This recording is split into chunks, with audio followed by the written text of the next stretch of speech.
समानता से मित्रता। मित्रता समानशील व्यक्तियों में ही होती है और ऐसी मित्रता ही अंत तक निभती है। जो मित्र समानशील नहीं है उनकी मित्रता वंचना मात्र है। वह किसी दिन नष्ट हो जाएगी या शत्रुता में परिणत हो जाएगी। महाराज द्रुपद और द्रोण कहने को तो बाल सखा थे। दोनों एक ही आश्रम में पढ़े और खेले कूदे थे। बचपन की मित्रता गाढ़ी नहीं थी। जीवन मार्ग भिन्न होते ही वह मित्रता जाती रही। आचार्य उस मित्रता को नहीं भूले थे, पर द्रुपद भूल गए, क्योंकि द्रुपद ऐश्वर्यशाली सिंहासनाधीश्वर हुए और द्रोण दरिद्र के दरिद्र ही रह गए। द्रोण को यह नहीं मालूम था कि राजा जो हमारा बाल सखा था हमें भूल जाएगा। वे यह समझते थे कि बाल सखा के लिए हमारे हृदय में भी लगाव होगा और इसलिए यह तपस्वी ब्राह्मण एक महान तप की सिद्धि के पश्चात सबसे पहले बड़े प्रेम और आनंद के साथ अपने बाल सखा राजा द्रुपद से मिलने दौड़ गए। पास पहुंचते ही द्रोणाचार्य ने कहा, राजन, मैं तुम्हारा मित्र हूँ। आचार्य और कुछ नहीं कह सके, क्योंकि इस दरिद्र ब्राह्मण का यह कहना कि मैं तुम्हारा मित्र हूँ उस राजा को सहन नहीं हुआ। वह आग बबूला हो उठा, लाल पीली आंखें निकाल और भवें चढ़ाकर उसने कहा, अरे दरिद्र ब्राह्मण, तुम किसको अपना सखा कहते हो? क्या कभी किसी ऐश्वर्यशाली राजा की किसी स्त्रीहीन दरिद्र ब्राह्मण से कोई मित्रता हुई है?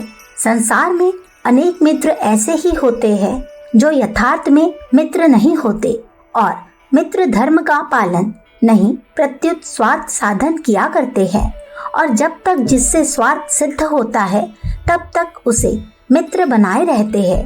पीछे दूध में से मक्खी की तरह निकाल कर फेंक देते हैं। इस प्रकार की मित्रता का जो वर्णन द्रुपद राजा ने आचार्य द्रोण को फटकारते हुए किया है, उसका नमूना साधारणतः सर्वत्र देखने में आता है और बहुतों के विचार मित्रता के संबंध में वैसे ही हो जाते हैं। द्रुपद राज कहते हैं, ऐश्वर्यशाली नरपतियों के साथ तुम्हारे जैसे स्त्रीहीन मनुष्य की मित्रता हो, यह नितांत असंभव है। बचपन में जरूर तुम्हारे साथ मित्रता थी, परंतु इस समय वैसी मित्रता का होना किसी प्रकार उचित नहीं है। किसी के साथ किसी की सदा मित्रता नहीं होती। या तो काल उसे नष्ट करता है या क्रोध से उसका नाश हो जाता है। इसलिए तुम पहले की उस मित्रता को अब दूर फेंक दो। हे प्रिय, पहले तुम्हारे साथ जो मित्रता थी वह एक अर्थ के निमित्त थी। पंडित के साथ मूर्ख की और वीर के साथ कायर की मित्रता जैसे कभी नहीं होती, वैसे ही धनवान के साथ दरिद्री की मित्रता होना भी असंभव है। इसलिए पहले की मित्रता बनी रखने के लिए तुम यहाँ क्यों आए हो? हे ब्राह्मण, धन और ज्ञान में जो तुम्हारी ही जैसी हो उन्हीं से मित्रता और बंधु भाव स्थापित करो। छोटे बड़े में मैत्री नहीं हुआ करती है। मित्र प्रेम से आए हुए द्रोण राजा का यह भाषण सुनकर वहां से चले गए और सदा के लिए द्रुपद राज के बैरी हो गए। द्रुपद और द्रोण बचपन में सखा थे और पीछे एक दूसरे के बैरी हो गए। इसका कारण क्या है? कारण यही है कि दोनों समानशील नहीं थे। दोनों का चरित्र एक दूसरे से विपरीत था। मित्रता का जो स्नेह द्रोण में था वह द्रुपद में नहीं था। द्रुपद की बचपन की वह मित्रता स्वार्थ के लिए थी, यह स्वयं उन्होंने ही स्वीकार किया है। पर द्रुपद का यह कहना कि धनी और दरिद्र में मित्रता नहीं हो सकती मिथ्या है। यह सच है कि वीर कायर की मित्रता नहीं होती, क्योंकि वीरता या कायरशीलता स्वभाव में शामिल है और समानशील वालों में ही मित्रता हो सकती है। परंतु धन का होना या न होना शील स्वभाव की कोई बात नहीं है।